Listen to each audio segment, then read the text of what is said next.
Bem-vindos ao The Debate. Olha, poucos campos da ciência geraram tanta polêmica quanto a sociobiologia. A ideia de usar a biologia evolutiva para entender o comportamento de, sei lá, formigas ou leões é super aceita.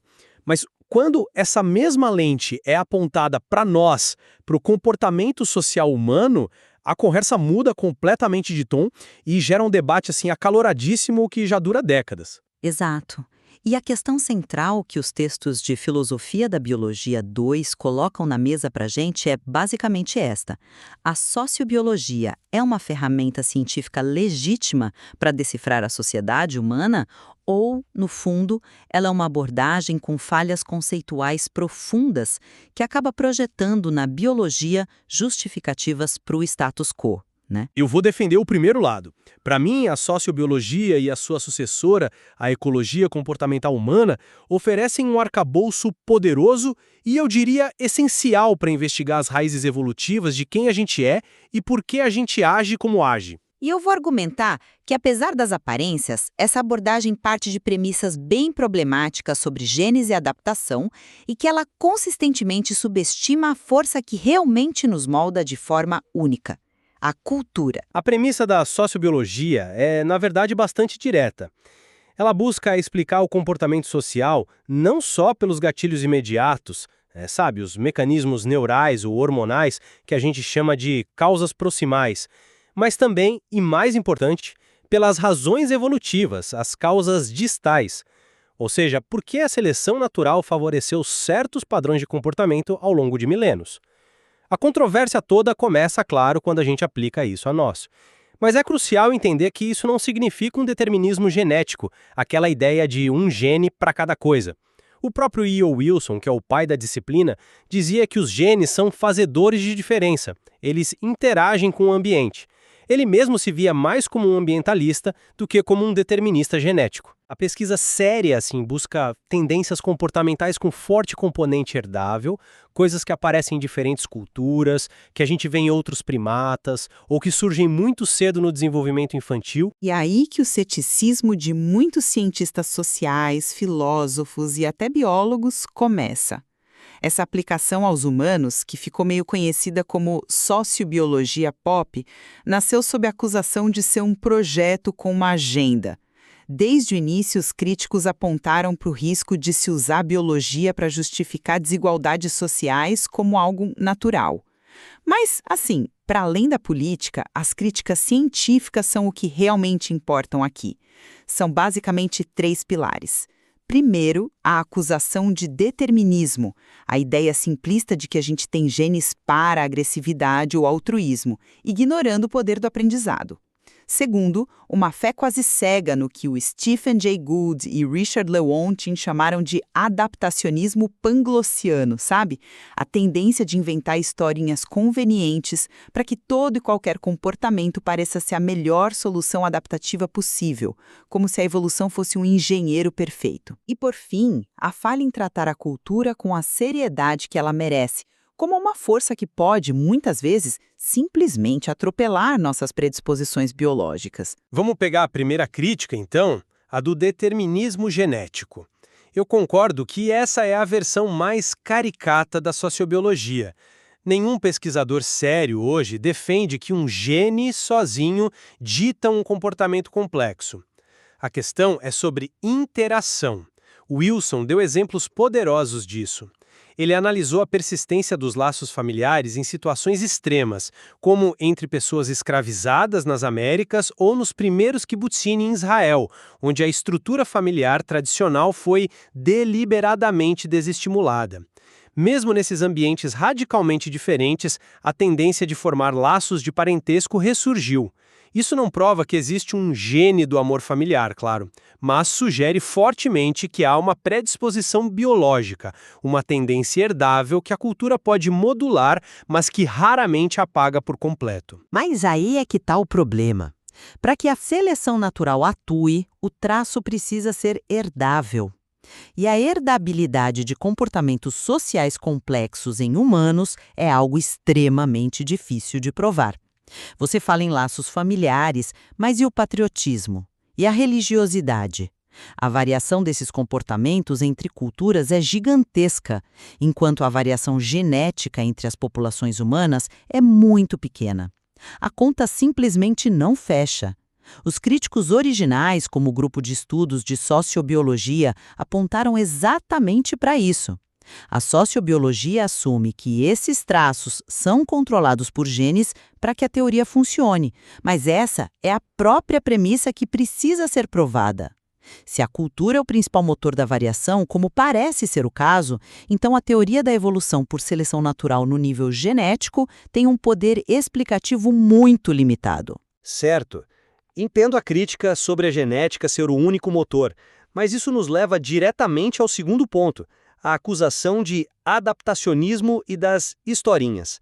A abordagem moderna, a ecologia comportamental humana, ela não se baseia em adivinhação. Ela usa uma ferramenta chamada modelos de otimalidade. A ideia é basicamente tratar o organismo como um agente racional, quase como um economista, que precisa tomar decisões para maximizar um recurso, nesse caso, a aptidão, ou seja, o sucesso reprodutivo. O modelo faz uma previsão matemática. Dadas as condições ecológicas A, B e C, o comportamento que maximiza a aptidão é X. Então os pesquisadores vão a campo e coletam dados para ver se as pessoas naquela situação realmente se comportam de maneira próxima a X. Se sim, temos uma evidência forte de que aquele comportamento é uma adaptação. Não é uma historinha, é uma hipótese testável. É uma ferramenta elegante, sem dúvida. Mas você não acha que ela cria um viés de confirmação gigantesco? Se o modelo não funciona, se as pessoas não se comportam como previsto, o pesquisador raramente abandona a hipótese de que aquilo é uma adaptação. Ele simplesmente diz: devo ter medido os custos e benefícios de forma errada, ou esqueci de incluir uma variável. Como você escapa desse ciclo em que a adaptação é sempre a resposta presumida? Isso me lembra a crítica brilhante do Gold e do Leontin no artigo Os Espandros de São Marcos. É uma crítica clássica. Clássica e, para mim, ainda devastadora. Eles usaram uma metáfora arquitetônica genial para isso, os spandrels. Pensa naqueles cantos triangulares que se formam quando você coloca uma cúpula redonda sobre arcos quadrados numa catedral. Eles estão ali, muitas vezes decorados com mosaicos lindos e parecem ter sido projetados de propósito. Mas não foram. Eles são só um subproduto inevitável da decisão de colocar uma cúpula sobre arcos. A crítica deles é que os sociobiólogos olham para tudo no comportamento humano como se fosse a cúpula uma adaptação perfeita e projetada, e ignoram que muitos dos nossos traços podem ser apenas spandrels, podem ser subprodutos de outras características ou resultado de restrições do desenvolvimento ou até mesmo puro acaso. Ao focar apenas em modelos de otimalidade, a sociobiologia ignora sistematicamente essas outras explicações, o que torna o programa de pesquisa muito difícil de falsear. Essa é uma crítica poderosa e forçou o campo a se tornar mais rigoroso sem dúvida. Mas ela também pode subestimar o quão profundamente a biologia e a cultura estão entrelaçadas, e isso nos leva ao seu terceiro ponto. A própria capacidade para a cultura não é um spandrel, é, muito provavelmente, a nossa adaptação mais espetacular.